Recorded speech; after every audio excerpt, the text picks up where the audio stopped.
में भाग लेंगे माननीय सदस्य श्री रणधीर शर्मा जी। एब्सेंट।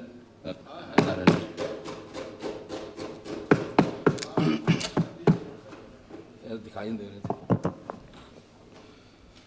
माननीय सभापति महोदय, 21 मार्च 2026 को माननीय मुख्यमंत्री जी ने अपना चौथा बजट प्रस्तुत किया और यहाँ पर इतना लंबा बजट भाषण दिया जो इतिहास में एक रिकॉर्ड बन गया। परंतु मैं कहना चाहूँगा कि ये बजट भाषण बजट पर कम और राजनीतिक दृष्टि से, राजनीतिक उद्देश्य से दिया गया भाषण था और इस भाषण को राजनीतिक भाषण भी बोला जाए तो कोई गलत नहीं होगा, क्योंकि बजट भाषण में तो बजट अनुमान, बजट प्रावधान और ज़्यादा से ज़्यादा अपनी सरकार की उपलब्धियों की चर्चा होती है। परंतु इस बजट भाषण में मुख्यमंत्री जी ने अधिकतर समय केंद्र की सरकार को, हिमाचल विधानसभा में विपक्ष को और पिछली भारतीय जनता पार्टी की सरकार को कोसने में लगा दिया। पानी पी पी कर भारतीय जनता पार्टी के नेतृत्व वाली केंद्र सरकार, पिछली भाजपा सरकार और अब विपक्ष की आलोचना वो करते रहे। और मुझे लगता है इससे ये बात तो स्पष्ट है कि मुख्यमंत्री जी भारतीय जनता पार्टी के फोबिया से ग्रस्त हैं, भाजपा फोबिया से ग्रस्त हैं। हालांकि राजनीतिक करने के, विपक्ष की आलोचना करने के अनेक मंच होते हैं, परंतु अगर इस बजट भाषण में भी उन्होंने आलोचना की है तो निश्चित रूप से मैं कह सकता हूं कि वो भाजपा फोबिया से ग्रस्त है। अध्यक्ष महोदय, जहां तक बात आरडीजी की जा रही है, हमने पहले भी इस विषय पर विधानसभा के अंदर भी बातें की है, विधानसभा के बाहर भी बातें की है और मैं आज भी कहना चाहता हूं, हमारे माननीय मुख्यमंत्री जी इस विषय को लेकर सिर्फ और सिर्फ राजनीति कर रहे हैं। उनको पता है, वो जानते हैं कि जब 15वें वित्त आयोग में आरडीजी टेपरिंग ग्रांट के रूप में दी थी तो अल्टीमेटली बंद होनी थी, परंतु अब बंद हो गई। ठीकरा भारतीय जनता पार्टी के सिर फोड़ा जाए, भारतीय जनता पार्टी के खिलाफ इस मुद्दे को भुनाया जाए, सिर्फ इस दृष्टि से मुख्यमंत्री और अन्य मंत्री भाषण दे रहे हैं और बातें कही जा रही हैं। ये संवैधानिक अधिकार है प्रदेश का। मैंने अध्यक्ष महोदय पहले भी कहा था, संविधान के सेक्शन आर्टिकल 275 भी, 280 भी, दोनों मैंने भी पढ़े हैं। कहीं भी आरडीजी, रेवेन्यू डेफिशिएंट ग्रांट शब्द आता ही नहीं है, तो आरडीजी कहां से संवैधानिक अधिकार हो गया? सेंटर फाइनेंस कमीशन की रिकमेंडेशंस पर ग्रांट्स देगा, ये इनमें लिखा हुआ है। तो ग्रांट्स तो आ रही हैं, पहले से भी ज्यादा आ रही हैं। चाहे पंचायती राज संस्थाओं और शहरी निकायों की बात हो, उस ग्रांट में तो इस बार 2000 करोड़ की बढ़ोतरी है। चाहे अनटाइड ग्रांट जो आप चाहते हैं ना, वो नहीं मिलने। मैं भी जानता हूं कि अनटाइड की चर्चा है, हाँ जी, पर मैं ये बताना चाहता हूं, आरडीजी रेवेन्यू डेफिशिएंट ग्रांट थी, इसलिए थी कि आप अपना राजस्व घाटा समाप्त करो। परंतु दुख का विषय है कि हिमाचल ने उस आरडीजी का उपयोग रेवेन्यू डेफिशिएंट को खत्म करने, राजस्व घाटे को समाप्त करने के लिए नहीं किया। हिमाचल इस आरडीजी का उपयोग अपनी लोक लुभावने वायदों को पूरा करने के लिए करता रहा, जिसके कारण स्थिति यहां तक पहुंची। और अध्यक्ष महोदय, मैं अवस्थी जी को बताना चाहता हूं, बाप अपने बेटे को एक ही उम्र तक खर्चा देता है। 25-30 साल तक अगर बेटा ना कमाए तो कब तक खर्चा दिया जाएगा? हिमाचल तो 55 साल का हो गया। जब बेटा काम नहीं करेगा, कमाएगा नहीं, तो बाप के पास यही चारा है, खर्चा देना बंद करो ताकि वो मजबूरी में कमाए, खुद भी खाए, परिवार को भी खिलाए। तो इसलिए अगर हिमाचल ने अपने पैरों पर खड़ा करने का प्रयास नहीं किया, अब वो रहेगा। आप हिमाचल की पैतृक संपत्ति आपकी है, हिमाचल की पैतृक संपत्ति कोई नहीं ले रहा, कोई नहीं छीन रहा अवस्थी जी, परंतु उसका उपयोग करना। अवस्थी जी, मैं आपको जानकारी देना चाहता हूं, माननीय मुख्यमंत्री जी, आरडीजी बंद होने के बाद पूर्व केंद्रीय वित्त मंत्री और पूर्व केंद्रीय कानून मंत्री आदरणीय चिदंबरम जी से मिले थे, और अगर वो संवैधानिक अधिकार होता तो चिदंबरम जी कोर्ट जाने की सलाह देते। परंतु जब उन्होंने कहा कि इस पे भाई कुछ नहीं होना, तभी आप कोर्ट नहीं गए, तभी आपने बोला अब राजनीति कर लो, होना तो कुछ नहीं है। और आपने क्या किया? आरडीजी पर चर्चा की, सरकारी संकल्प पारित किया और इतिहास कायम कर दिया। 3 दिन बाद स्थगित कर दिया, 30 दिन का अवकाश कर दिया। हम आरडीजी को लेकर प्रधानमंत्री वित्त मंत्री से मिलेंगे, परंतु हुआ क्या? मुख्यमंत्री जी 4 दिन दिल्ली रहकर आ गए, ना प्रधानमंत्री जी से मिले, ना वित्त मंत्री जी से मिले। ये तो आरडीजी के प्रति आपकी गंभीरता है। वहां क्या किया वो अलग विषय, उसकी चर्चा मैं कर सकूं, आज का विषय नहीं है। परंतु इसका मतलब है कि आरडीजी को लेकर आप भी गंभीर नहीं है, सिर्फ और सिर्फ राजनीति कर रहे हैं। और मैं ये कहना चाहता हूं अध्यक्ष महोदय कि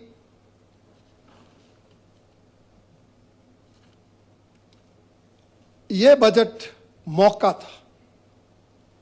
मुख्यमंत्री जी बार बार बातें करते हैं आत्मनिर्भर हिमाचल की, होना चाहिए। और ये बजट मौका था कि मुख्यमंत्री जी कुछ कड़े फैसले लेते, कुछ सही निर्णय लेते और हिमाचल प्रदेश को आर्थिक दृष्टि से अपने पैरों पर खड़ा करने की कोशिश करते, हिमाचल प्रदेश को आत्मनिर्भर बनाने के लिए कोशिश करते। परंतु इस बजट में वो प्रयास दिखे नहीं। मात्र कुछ % सैलरीज की अस्थाई 6 महीने के लिए कटौती करके प्रदेश आत्मनिर्भर नहीं बनेगा। आपको अनेक कड़े फैसले लेने पड़ेंगे, फिजूल खर्ची पूरी तरह बंद करनी पड़ेगी, भ्रष्टाचार पर 0 टॉलरेंस रखनी पड़ेगी, आपको एक्साइज पॉलिसी में सुधार करना पड़ेगा, माइनिंग पॉलिसी बनानी पड़ेगी, आपको पर्यटन क्षेत्र में नए डेस्टिनेशन डेवलप करने पड़ेंगे। और मैं तो ये भी कहना चाहूंगा कि नई परिस्थितियों में आपको अपनी जो चुनावी गारंटियां हैं उन पर भी पुनर्विचार करना चाहिए था। और शायद वो सलाह आपके फाइनेंस विभाग ने आपको दी भी थी। उस प्रेजेंटेशन के माध्यम से फाइनेंस डिपार्टमेंट ने आपको वो एडवाइस दी थी, परंतु आपने वो एडवाइस नहीं मानी और आपने वही रास्ता चुना। हिमाचल प्रदेश को कर्ज में डुबोते चलो, कर्ज लेते जाओ, घी पीते जाओ, उसी रास्ते पर आगे आपने चलना शुरू कर दिया। और ये बजट ना तो आर्थिक सुधारों को लेकर है, ना वित्त अनुशासन को दर्शाने वाला बजट है, ना फिजूल खर्ची को कम करने वाला बजट है। ये बजट तो पुराने ट्रेडिशनल स्टाइल पर चलने वाला बजट है। थोड़ा पॉलिटिकल फेवर डाल दिया है, पॉलिटिकल फ्लेवर डाला हुआ है, बाकी इस बजट में कुछ नहीं है। और सभापति महोदय, अगर मैं इस बजट की चर्चा करूं 54,928 करोड़ के बजट आकार का ये बजट 3586 करोड़ कम हो गया। ये चिंता का विषय, दुर्भाग्यपूर्ण है। आप कह सकते हैं आरडीजी खत्म हो गई इसलिए आकार कम हो गया। यह सिंपल बहाना है। यह तो अनपढ़ भी कर सकता है, यह तो कोई भी कर सकता है। आपकी कुशलता तब होती अगर आप आरडीजी बंद होने के बाद भी बजट आकार को बढ़ाते नहीं तो कम से कम वहां तो रखते। परंतु आपने आरडीजी का बहाना लेके बजट का आकार कम कर दिया। उसके कारण क्या हालात आगे होंगे आप देखते जाइए। मैं बताना चाहता हूं, यह बजट का आकार कम होने का कारण सिर्फ आरडीजी बंद होना नहीं है। आरडीजी बंद हुई है तो केंद्र सरकार ने उसकी एवज में अन्य जो अनुदान है उनमें बढ़ोतरी की है। सेंट्रल टैक्सेस के शेयर में बढ़ोतरी की है। और अगर उन बढ़ोतरियों को देखा जाए तो आरडीजी को कंपेंसेट करने का प्रयास हुआ है। परंतु आपने जो अपनी कमियां आपकी रही हैं उसके कारण आपके बजट का आकार कम हुआ। मैं अब उसकी चर्चा आपसे करना चाहता हूं। आप जरा बजट के अंदर राजस्व प्राप्तियों की ओर नजर दौड़ाएं। रेवेन्यू रिसीप्ट्स आपकी क्या कहती है? क्या उसमें बढ़ोतरी हो रही है? आपकी राजस्व प्राप्तियों में जितनी बढ़ोतरी होनी चाहिए उतनी नहीं हो रही।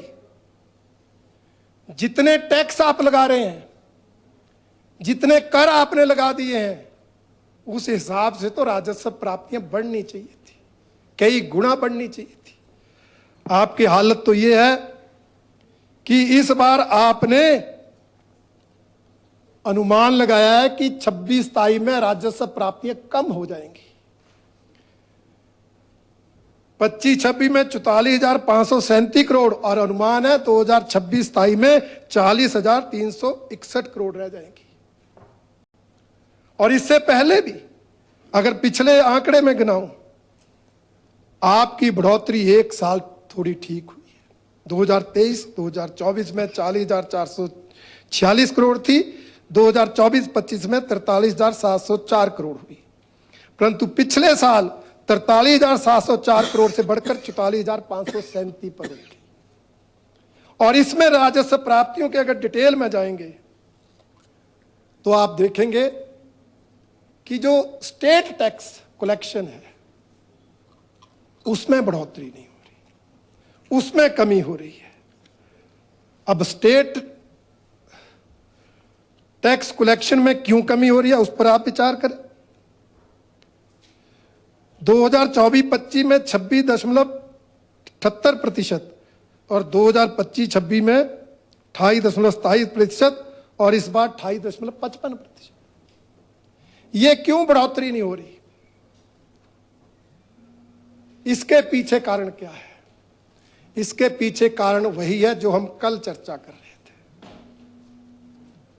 कि आप कर लगाकर, टैक्सेस लगाकर चीजों को इतना महंगा कर रहे हैं कि लोग हिमाचल में खरीदने की बजाय हिमाचल से बाहर से खरीद के ला रहे हैं। हिमाचल में सेल ही कम हो रही है। हिमाचल में सेल कम होगी तो टैक्स भी कम आएगा। यह टैक्स बढ़ाने का नुकसान है जिसको आप समझ ही नहीं रहे। मैं माननीय मुख्यमंत्री से पिछले दिनों खबर आई थी, शायद मैं, कि मुख्यमंत्री चंडीगढ़ गए। हालांकि ये मेरा सब्जेक्ट नहीं है, परंतु इनके सिक्योरिटी वाले चंडीगढ़ किसी वाइन शॉप पे वाइन खरीदने लगे। क्यों खरीदने गए? आपने कार्रवाई करने का कुछ किया होगा, पता नहीं, उसकी जरूरत नहीं, समझने की जरूरत है। क्यों खरीद रहे थे चंडीगढ़? क्योंकि हिमाचल से चंडीगढ़ में बहुत ज्यादा सस्ती है। आपने इतने टैक्स, इतने सेस लगा दिए हैं कि शराब महंगी कर दी है। पड़ोसी जो हमारा सीमावर्ती प्रदेश है, पड़ोसी राज्यों से जाके खरीदता है, चंडीगढ़ से खरीदता है। तो जब आपकी सेल कम होगी, आप टैक्स बढ़ा भी ले, अल्टीमेटली टैक्स कलेक्शन अफेक्ट हो जाएगी। आप स्मगलिंग हो रही है आपको ध्यान में, तो उसको रोकना तो आपका ही काम। तो इसलिए उपसभापति महोदय, ये सरकार की जो पॉलिसी है बिना सोचा समझे टैक्स बढ़ाना, ये आपको फायदा नहीं दे रहा है, जनता पर बोझ डाल रहे हैं। आज सड़कें 4 लेन बन गई हैं, फायदे हो गए हैं, लोग चंडीगढ़ जाते हैं, वहीं से शॉपिंग करके लाते हैं, यहां तक कि अब तो लोग राशन भी पंजाब से लाते हैं, क्योंकि महंगाई आपने इतनी बढ़ा दी है। इसलिए ये जो टैक्स कलेक्शन का विषय है, इस पर सरकार को देखना चाहिए। पिछले कल भी हमने इस पर बात की थी। अब बजट के अगर पैमानों की बात करें, कल हमारे भवानी सिंह जी उछल उछल के बोल रहे थे, उछल उछल के बोल रहे थे हमारी सरकार ने प्रति व्यक्ति आय बढ़ा दी, बहुत ज्यादा बढ़ा दी, केंद्र से ज्यादा बढ़ा दी। बोला अब मेरे को भी उछल के ही बोलना पड़ेगा ना। अब मैं बताना चाहता हूं, आपकी प्रति व्यक्ति आय अगर राष्ट्रीय स्तर से 57,000 करोड़ ज्यादा है, तो 2021-22 में जब जयराम ठाकुर जी की सरकार थी, तब भी हमारी प्रति व्यक्ति आय 2,01,854 रुपए प्रति व्यक्ति थी, और राष्ट्रीय स्तर से 51,528 रुपए ज्यादा थी। तो ये कोई नई बात नहीं है। पर कैपिटा इनकम हिमाचल की पहले से ही ज्यादा है भवानी सिंह जी। सेब को इन 5 सालों में नहीं, 3 सालों में नहीं होने लगे, सेब पहले से हो रहा है। सुक्खू सरकार तो नहीं लाई, इसलिए समय समय की सरकारों ने काम किया। और मैं ये भी कहना चाहता हूं, इस प्रति व्यक्ति आय को बढ़ाने में जो हमारी केंद्र सरकार की किसान सम्मान निधि योजना है, जो केंद्र सरकार की उज्ज्वला योजना है, जो केंद्र सरकार की आयुष्मान योजना है, जो केंद्र सरकार की प्रधानमंत्री गरीब अन्न कल्याण योजना है, उन योजनाओं का भी असर है, इसलिए प्रति व्यक्ति आय बढ़ रही है। इसके लिए भी हम प्रधानमंत्री जी का धन्यवाद करते हैं। आपकी अर्थव्यवस्था की वृद्धि दर उतनी है जितनी 2021-22 में जयराम ठाकुर जी की सरकार के समय थी, 8.3%। तो आपके बजट के पैरामीटर्स कोई भी ऐसे नहीं है जिन पर आप बजट की तारीफ कर लो। और एक इंपॉर्टेंट बजट में भी लिखा, इंपॉर्टेंट पैरामीटर है बजट का, सकल घरेलू उत्पाद, ग्रॉस स्टेट डोमेस्टिक प्रोडक्ट। मैंने इस पर पिछले साल भी चर्चा की थी। इस पर सरकार ध्यान नहीं देती और ये इंपॉर्टेंट है। हम अपना सकल घरेलू उत्पाद बढ़ाते नहीं है, जीएसडीपी बढ़ाने की आवश्यकता है, क्योंकि इसी सकल घरेलू उत्पाद का 3% आप कर्जा ले सकते हैं। कर्जे की लिमिट ये तय करता है, कोई सरकार नहीं तय करती। ये आप यहां पर आरोप लगाते हैं केंद्र ने हमारी कर्जे की लिमिट तय की, नहीं भाई। आपका सकल घरेलू उत्पाद अगर 2,54,000 करोड़ है तो 3% तक ही आप कर्ज ले सकते हैं। इसलिए सकल घरेलू उत्पाद को बढ़ाओ। इसको कैसे बढ़ाएंगे? इन्वेस्टमेंट बढ़ाओ। पर आप इन्वेस्टमेंट बढ़ाएंगे नहीं। आपको तो वर्ल्ड ड्रग पार्क नहीं चाहिए, आप तो ये नहीं चाहिए, हम सस्ती जमीन नहीं देंगे, आप तो हर जगह पैसे देखते। अरे इंडस्ट्रियलिस्ट तभी आएंगे जब उनको इंसेंटिव देंगे। हिमाचल प्रदेश में अधिकतर इंडस्ट्री तब आई थी जब आदरणीय अटल जी ने हिमाचल को इंडस्ट्रियल पैकेज दिया था, इंसेंटिव दिए थे। उस समय ही इंडस्ट्रीज आई थी और डॉक्टर मनमोहन सिंह जी ने तो वो पैकेज वापस लिया था, उसकी समय सीमा कम की थी। आज आप जो इंडस्ट्रीज लिस्ट आ रहे हैं उनको इंसेंटिव ही नहीं दे रहे हैं, जो पिछली सरकार ने दिए उनको भी छीन रहे हैं। तो क्यों आएगा इंडस्ट्रियलिस्ट? जो बिजली हिमाचल में सस्ती होने का एक इंसेंटिव था उसको आपने महंगा कर दिया 20% बढ़ाकर। इंडस्ट्रीज आनी तो दूर, पुराने इंडस्ट्रियलिस्ट भी छोड़कर जा रहे हैं। इसलिए आपकी इन्वेस्टमेंट हो नहीं रही, नए शहर आप नहीं डेवलप कर रहे। अब जाके सोचने लगे जब समय विदाई का आ गया, अब कब शहर बनेंगे कब नहीं, परंतु हिमाचल को जो नुकसान होना था, ये सकल घरेलू उत्पाद का कम होना, ये बहुत ही बड़ा चिंता का विषय है। और सकल घरेलू उत्पाद राजकोषीय घाटा जो है वो सकल घरेलू उत्पाद का 3% ही होना चाहिए, ये आपका 4% से ज्यादा बढ़ गया है। ये इससे भी बड़ा चिंता का विषय है, इसलिए इस पर ध्यान देने की आवश्यकता है। बाकी सभापति महोदय, एक और उम्मीद थी हमें इस बजट से कि आप आरडीजी बंद हुई है, उसी का बहाना, हालांकि ग्रांट बढ़ाकर हिमाचल को कंपेंसेट किया गया है, अभी तो शुरू ही हुआ जी, 20 मिनट हो गए। ग्रांट्स बढ़ाकर आपको हिमाचल को कंपेंसेट किया, परंतु फिर भी हम इस बजट में अपनी कमिटेड लायबिलिटीज को कम कर सकते थे, परंतु हमने वो रास्ता नहीं चुना। और जो हिमाचल प्रदेश की कमिटेड लायबिलिटीज है वो पहले से भी ज्यादा बढ़ गई। अब कमिटेड लायबिलिटीज क्या है? हमने वेतन देना है, पेंशन देनी है, ब्याज की अदायगी करनी है, ऋण की अदायगी करनी है और स्वायत्त संस्थाओं को एड देनी है। ये कमिटेड लायबिलिटीज हैं। और ये हमारी जयराम ठाकुर जी की सरकार थी तो 71% थी, मतलब 100 रुपये आता था तो 26 रुपये वेतन पर, 15 रुपये पेंशन पर, 10 रुपये ब्याज पर, 11 रुपये ऋण अदायगी पर, 9 रुपये स्वायत्त संस्थाओं को जाते थे और 29% कैपिटल बचता था, आउटले, कैपिटल आउटले पूंजीगत कार्यों के लिए, डेवलपमेंट वर्क्स के लिए 29% था। और आज क्या हालत हो गई? आपने धीरे धीरे कमिटेड लायबिलिटीज को बढ़ाया, कैपिटल आउटले को कम किया और आज क्या हालत पहुंच गए कि कमिटेड लायबिलिटीज 71 रुपए से बढ़कर 80 रुपए होगी, 80% होगी और कैपिटल आउटले 29% से घटकर 20% रह गया। सीधा अफेक्ट विकास से, डेवलपमेंट से। अब ये पिछली बार 29 हमारे टाइम था, आपके टाइम 28 आया, 24 आया, 20 आ गया। अब ये 20% आने से कितना कम होगा आप अंदाजा लगाइए। और उधर से आपका बजट का आकार भी कम है। और अगर उसको कैलकुलेट करें तो 10,985 करोड़ बनते हैं। इससे हिमाचल में डेवलपमेंट होनी है। अब हमारे सदस्य मांगते हैं पैसे, पीने के पानी की स्कीमें कंप्लीट करो, उप मुख्यमंत्री जी बोलते मुख्यमंत्री से पूछो, मुख्यमंत्री जी बोलते केंद्र से लाओ।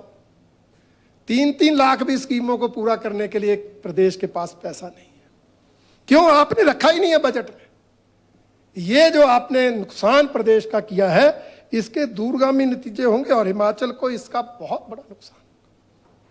ये एक काम आप जो कर सकते थे, जो टाइम था करने का, वो आपने किया नहीं और आज उसका नुकसान हिमाचल प्रदेश को होने वाला है। जहां तक कर्जों का विवरण है, पिछले कल आदरणीय जयराम ठाकुर जी ने विस्तृत चर्चा की, इसलिए मैं उनको दोहराना नहीं चाहता। परंतु मैं इतना जरूर कहना चाहता हूं, माननीय मुख्यमंत्री जी ने इस मामले में रिकॉर्ड बना लिया है। क्या रिकॉर्ड बनाया है? कल मुख्यमंत्री जी कह रहे थे जयराम जी से कि नहीं, आपने जो है कर्जा आपके टाइम जो है 19,800 करोड़ नहीं 27,000 करोड़ था, मतलब 48,900 नहीं 76,000 करोड़ था। आप जो मर्जी आंकड़ा ले लो, परंतु पिछली सरकारों के 5 साल के आंकड़ों से आपका 3 साल का कर्जे का आंकड़ा ज्यादा है। आपने 3 साल में ही जो है इतना कर्जा उठा लिया कि पिछली सरकारों ने 5 साल में भी उतना नहीं उठाया था। यह रिकॉर्ड सुक्खू सरकार ने 3 साल में बना लिया। और दूसरा रिकॉर्ड यह है कि 1 लाख करोड़ की सीमा को पार करने का श्रेय भी सुखविंदर सिंह सुक्खू जी के नाम है कि अब हिमाचल प्रदेश में 1,08,000 करोड़ कर्जा हो गया। यहां तक कर्जे को पहुंचाने में इनका महत्वपूर्ण योगदान है। बाकी सभापति महोदय, जहां तक बजट की बात है, बजट को अनेक संज्ञाएं दी जाती रही हैं। कभी किसी बजट को दिशाहीन बोलते हैं, कभी किसी बजट को आंकड़ों का मायाजाल बोलते हैं, किसी बजट को घोषणाओं का बजट बोलते हैं। परंतु मैं कहता हूं कि यह बजट को तो सारी संज्ञाएं फिट बैठ रही है। कोई इस बजट की दिशा नहीं, कोई इससे प्रदेश को। अब मैं आपको उदाहरण देना चाहता हूं। केंद्र ने बजट प्रस्तुत किया, एक लक्ष्य रखा, विकसित भारत 2047 में करना है, आत्मनिर्भर देश बनाना है। उन्होंने बजट में कोई भी लोक लुभावनी घोषणा नहीं की। उन्होंने आत्मनिर्भर भारत, विकसित भारत के लिए इंफ्रास्ट्रक्चर पर जोर दिया, उन्होंने मैन्युफैक्चरिंग सेक्टर पर जोर दिया, उन्होंने युवाओं को रोजगार, महिलाओं को सशक्तिकरण के लिए नीतियां बनाई, और इस तरह से हिमाचल के, हिंदुस्तान के बजट को पारित किया। परंतु इस बजट में क्या है, मैंने आपको बताया, प्रदेश की आर्थिक स्थिति सुधारने, प्रदेश को आत्मनिर्भर बनाने की ओर तो कोई प्रयास है नहीं। और जो घोषणाएं हैं वो अजीबोगरीब घोषणाएं हैं। और मैं तो इस बजट को ये भी कहना चाहूंगा कि ये तो एक ऐसा बजट है जिसमें घोषणाएं तो अनेक हैं परंतु वो पूरी नहीं होंगी। क्योंकि पिछले बजट की भी आप बात देखें, आपने 2023-24 के पहले बजट में घोषणा की थी कि हम 2026 तक ग्रीन एनर्जी स्टेट बना देंगे। 2026 तो आ चुका है, 2026 आ चुका है। विक्रमादित्य जी, कहां है आपका ग्रीन एनर्जी स्टेट? आपने 2023 के बजट में कहा था। कौन करेगा आपके बजट की भाषण पर विश्वास जब आपके ऐसे ऐसे वायदे होंगे? और ग्रीन एनर्जी स्टेट तो छोड़ो, आप तो स्टेट को ग्रीन भी नहीं रहने दे रहे। इतना अवैध कटान हो रहा है कि जंगलों के जंगल साफ कर रहे हैं, हिमाचल प्रदेश की ग्रीनरी को तबाह कर रहे हैं। आपसे क्या उम्मीद की जाए? आपने कहा 2023-24 में कांगड़ा को पर्यटन की राजधानी बना देंगे, नोटिफिकेशन जारी कर दी। क्या किया कांगड़ा के लिए? एक चिड़ियाघर तो आपसे 3 साल में बना नहीं। एक चिड़ियाघर 2023 से चर्चा हर बजट में सुनते हैं, अभी तक वो पूरा हुआ नहीं। क्या आप टूरिज्म के लिए कर रहे हैं? आप बात करते हैं नशा मुक्ति केंद्र, 2023 के बजट में कहा था नशे की इतनी बड़ी समस्या है, मुख्यमंत्री जी बच्चों के साथ दौड़ते हैं, दौड़ लगाते हैं, क्या क्या करते हैं। 2023 की घोषणा थी कंडाघाट में नशा मुक्ति केंद्र खोलेंगे, आज तक कुछ नहीं हुआ। पिछले साल कह दिया सिरमौर में खोलेंगे, अभी वहां भी कुछ नहीं हुआ। ये आपके बजट की घोषणाएं हैं। आपने तो अपने पूर्व प्रधानमंत्री स्वर्गीय राजीव गांधी जी का भी नाम, उनके नाम से योजना चला दी, राजीव गांधी सब रोजगार स्टार्टअप योजना। क्या हुआ? कितने बच्चों को रोजगार मिला? कितने बच्चों को रोजगार मिला? ये आपकी योजना 2023 की है।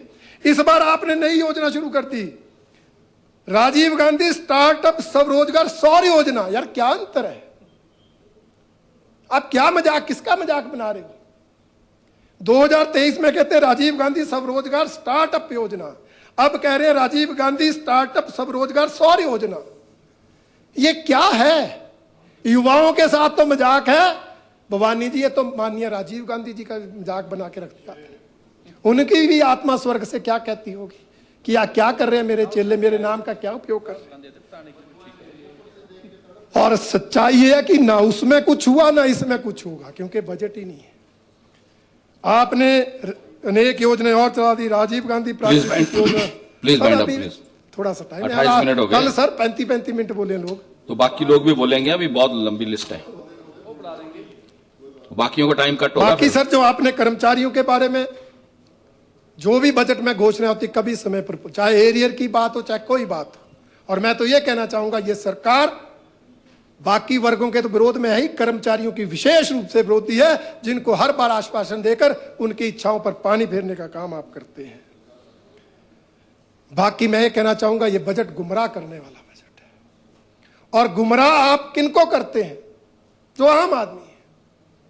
और इस बजट में भी आपने उन 1 लाख अति गरीब परिवारों को गुमराह किया है जो बेचारे गरीब है, उनकी गरीबी का मजाक उड़ाया है।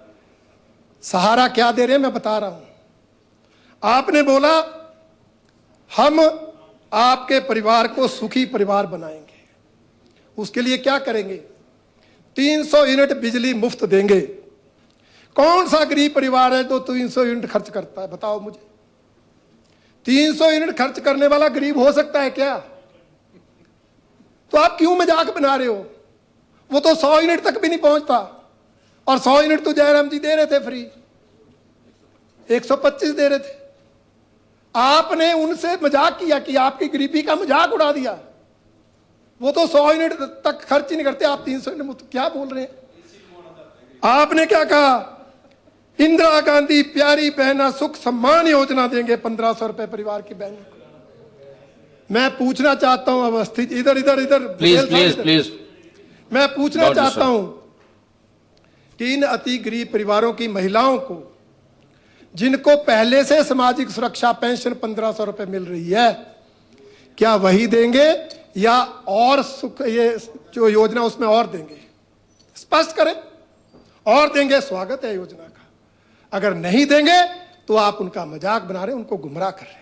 Please wind up please. और ये भी बताएं एक परिवार की कितनी महिलाओं को देंगे, आपने इसमें भी मेंशन नहीं किया है। 1 को देंगे, 2 को देंगे, 3 को देंगे, फिर आप कहते हैं हम उनको पक्का मकान बना के देंगे। योजना कोई नहीं है।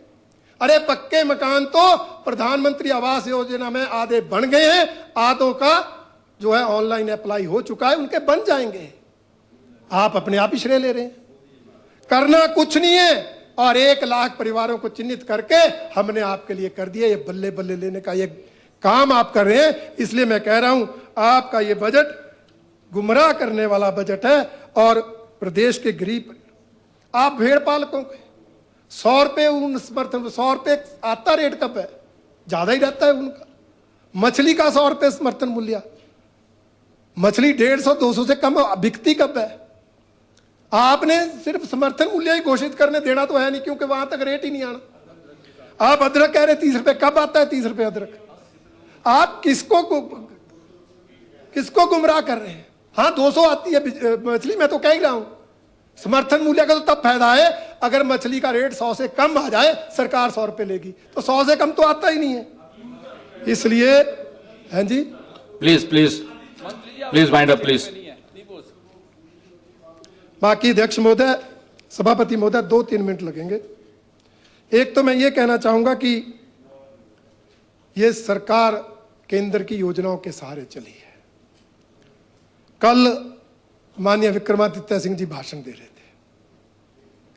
और कह रहे थे हमने सड़कें बनाई, केंद्र से 4,580 करोड़ रुपए लाए, और कह रहे थे हम लाए, हमारे प्रयास, हमने डीपीआर दी, प्रदेश सरकार ने कोशिश की। बिल्कुल की। फिर आरडीजी पे क्यों नहीं हुई? फिर आरडीजी पे क्यों नहीं हुई कोशिश? ये नहीं। आपने अगर कोशिश करके, आपकी ही कोशिश से पीएमजीएसवाई का पैसा आया, आपकी कोशिश से सीआरएएफ का पैसा आया, आपकी कोशिश से जल जीवन मिशन का पैसा आ रहा है, तो आरडीजी क्यों नहीं आई? आप क्या कहना चाह रहे? आप ये कहना चाह रहे थे कि मुख्यमंत्री ने प्रयास नहीं किए इसलिए नहीं आई। आपका निशाना हम नहीं थे, आपका निशाना मुख्यमंत्री सुखविंदर सुख थे। इसलिए मैं आपकी बात को काट नहीं रहा। मैं ये कह रहा हूं, आप कल भाषण दे ही उनके लिए रहे थे। एक शेर भी हेलीकॉप्टर वाला उनके लिए ही पड़ा आपका। माननीय सर से प्लीज वाइंड अप प्लीज। और हेलीकॉप्टर का जिक्र किया कि हेलीकॉप्टर, मुख्यमंत्री जी हेल्थ में नेशनल हेल्थ मिशन पर चर्चा कर रहे थे। नेशनल हेल्थ मिशन में डॉक्टर से लेकर फार्मासिस्ट तक, आउटसोर्स एम्प्लॉय तक सैलरी बढ़ाने की घोषणा करते रहे, हमारे साथी मेज थपथपाते रहे। पैसा कहां से आ रहा है? विक्रमादित्य कहां से आ रहा है? केंद्र से आ रहा ना। जब केंद्र से आ रहा फिर घोषणा क्यों कर रहे हो? अगर कर रहे हो तो लिखो कि केंद्र सरकार द्वारा पैसा ये आ रहा है, मोदी जी का धन्यवाद। आप प्रधानमंत्री ग्राम सड़क योजना की चर्चा करो, लिखना। ऐसा ही बोलते हैं, ऐसा ही बोलते हैं। Please wind up. सभापति महोदय, मैं निंदा करता हूं जो पिछले कल विधायक क्षेत्र विकास निधि कम हुई।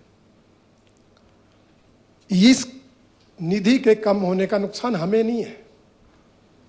गांव-गांव में जो छोटे विकास कार्य होते हैं, छोटी संपर्क सड़कें, रास्ते, कम्युनिटी सेंटर, महिला मंडल भवन, युवक मंडल भवन, वो बनने प्रभावित होते हैं।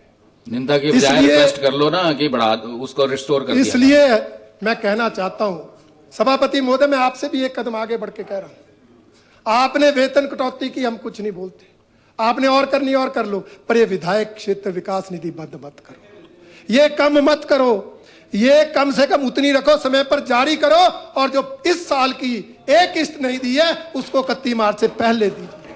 वो बजट की अनाउंसमेंट है, वो बजट की अनाउंसमेंट 4 किस्तें हैं, आपने 3 दी हैं। आप भी बोलो सभापति महोदय, आप तो एमएलए की वकालत करते हैं, 31 मार्च से पहले 34 किस्त विधायकों को मिलनी चाहिए, और अगले साल से भी अगर आपने, वैसे तो मैं कहता हूं 2 करोड़ 20 लाख है, सभा का आंकड़ा लगा दो, 2.25 लाख कर दो, हम सनातनी 2.25 करोड़ कर दो, हम सनातनी है, कुछ आपके नाम लग जाएगा, बढ़ जाएगा, ना भी बढ़ानी ना बढ़ाओ, पर कम मत करो।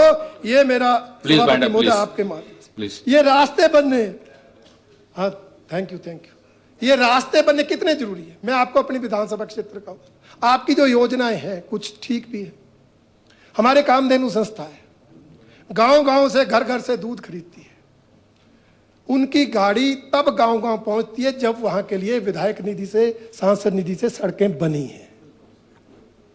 आप मिल्क फेडरेशन से दूध खरीदेंगे, कैसे खरीदेंगे?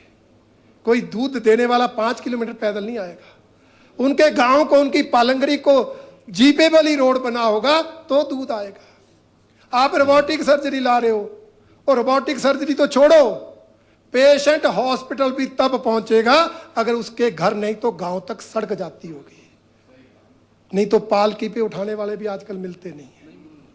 इसलिए ये विधायक क्षेत्र विकास निधि ये बहुत ही इंपॉर्टेंट है, इसको यथावत रखा जाए। ये मेरा अंत में सभापति महोदय मैं कहना चाहूंगा, मुख्यमंत्री जी ने कल कहा कि ये बजट मैंने खुद बनाया, अधिकारियों ने नहीं बनाया,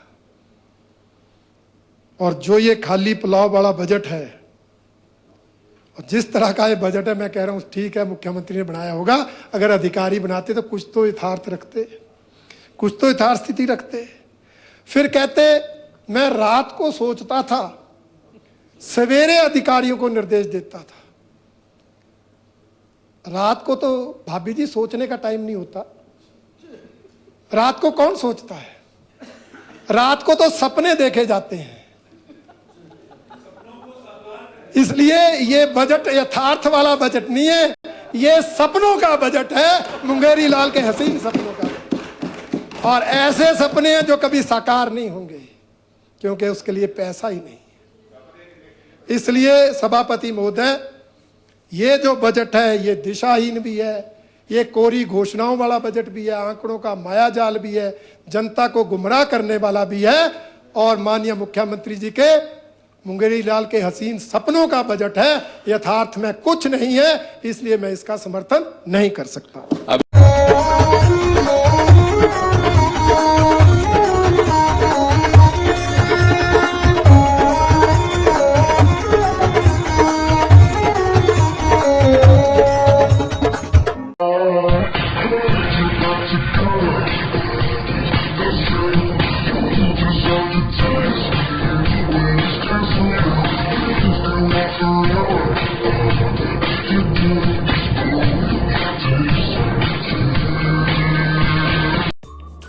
Namaskar, I'm Alka Bharadwaj, Principal Gurukul International School, Kunihar.